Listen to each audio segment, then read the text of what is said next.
Olá, seja bem-vindo ao canal Spartan King. Nesse vídeo de hoje vou te contar a história do maníaco, Marcelo Costa de Andrade, que ficou conhecido como Vampiro de Niterói.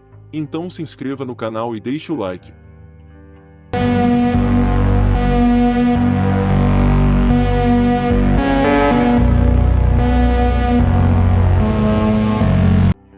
Marcelo Costa Andrade é um assassino serial brasileiro, acusado de ter matado cerca de 14 meninos nas redondezas de Itaboraí, a cerca de 30 quilômetros de Niterói, no Rio de Janeiro, entre abril e dezembro de 1991.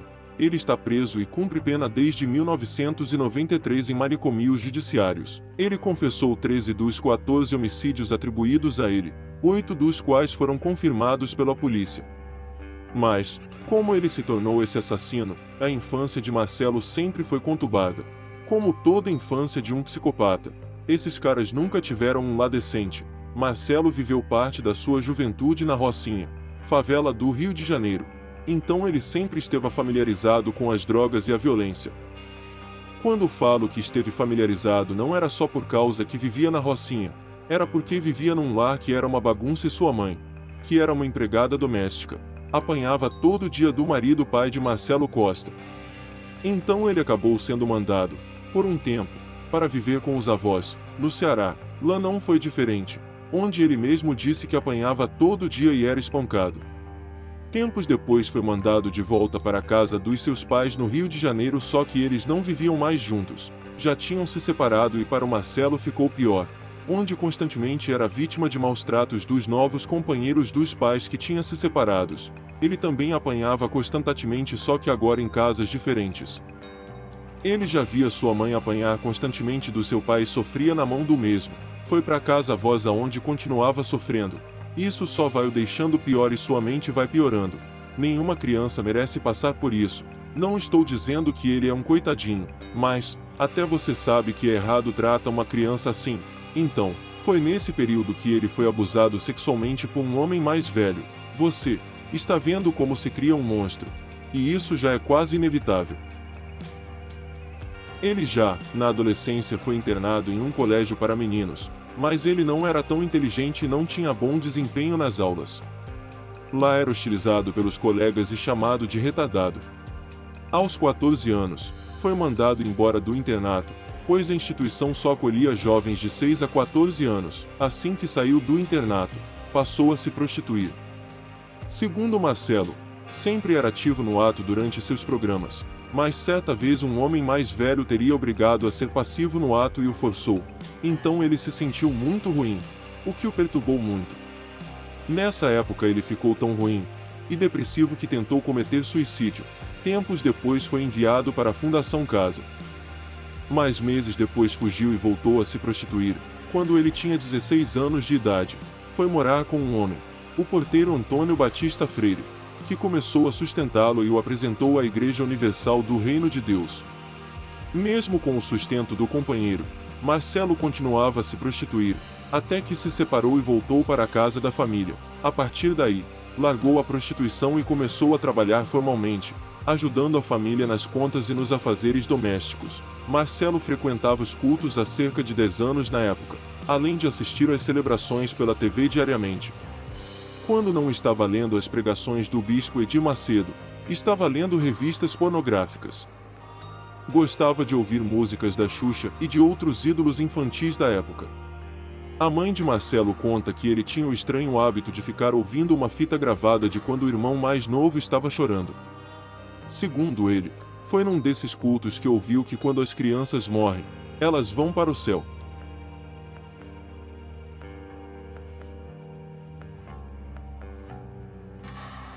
Eu não mato adultos, pois elas podem estar indo para o inferno, já as crianças estou as mandando para o céu. Os crimes.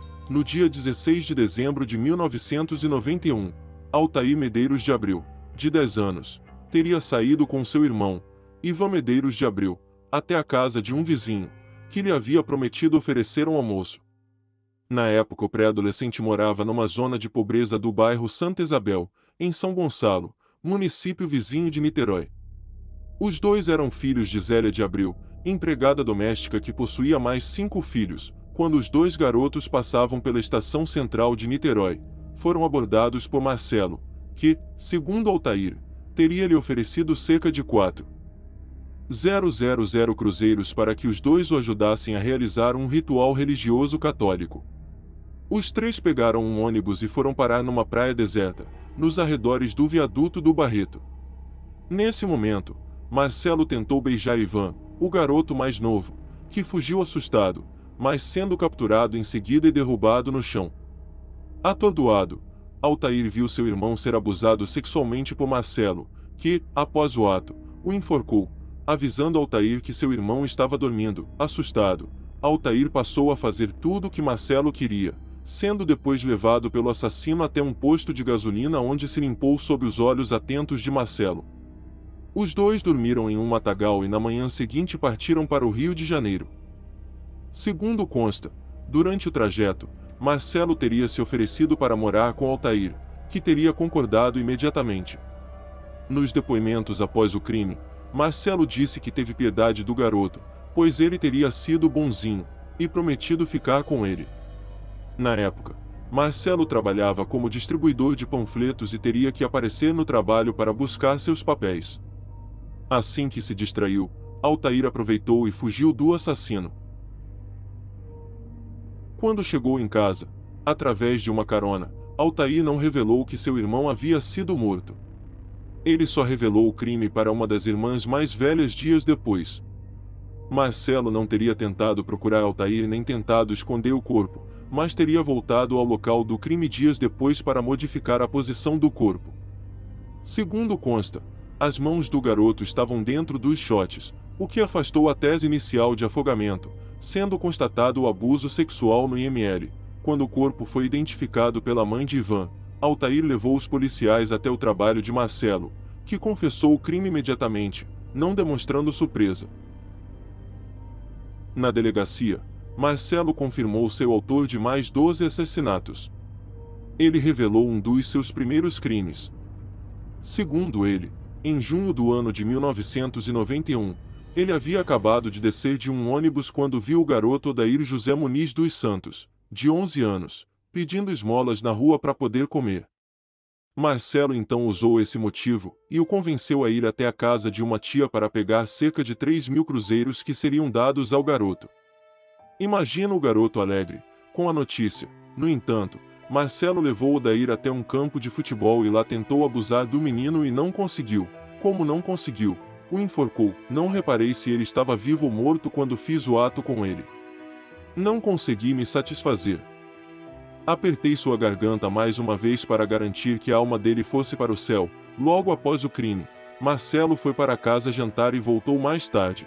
Quando voltou, ele decapitou o garoto morto.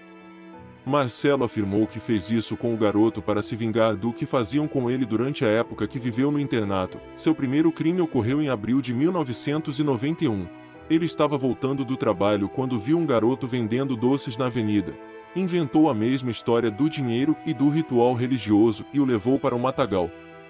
Tentou fazer cometer os mesmos atos com esse garoto, mas este resistiu. Marcelo o agrediu com pedras, depois o asfixiou e o estuprou. Segundo ele, foi a partir daí que não conseguiu mais parar de cometer crimes.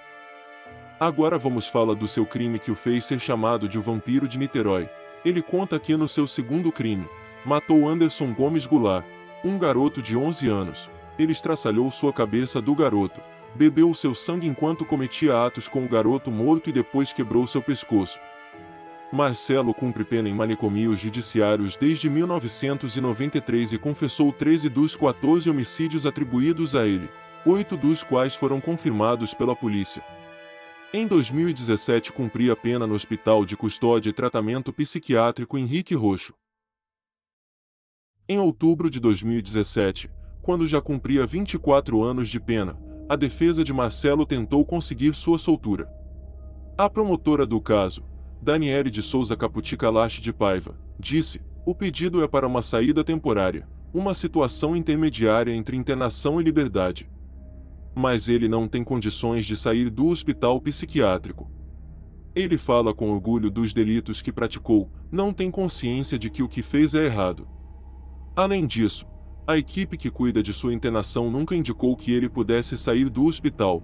A opinião da promotora vinha ao encontro da equipe médica do Hospital de Custódia e Tratamento Psiquiátrico Henrique Roxo, que o havia avaliado meses antes e que o descreveu como portador de doença mental incurável, que não apresenta condições para a construção de um projeto terapêutico. Mas a sua possível soltura de Marcelo era para ter ocorrido em dezembro de 2021, conforme prevê a legislação penal brasileira, já que a pena privativa de liberdade máxima no Brasil é de 30 anos de reclusão.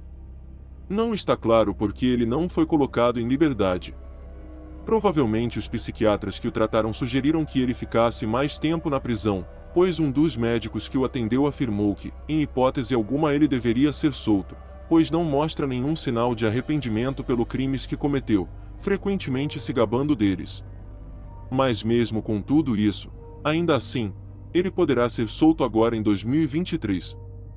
Mas, você já conhecia sobre o caso do vampiro de Niterói, e que ele pode sair ainda nesse ano de 2023, então não se esqueça de deixar o like e se inscrever.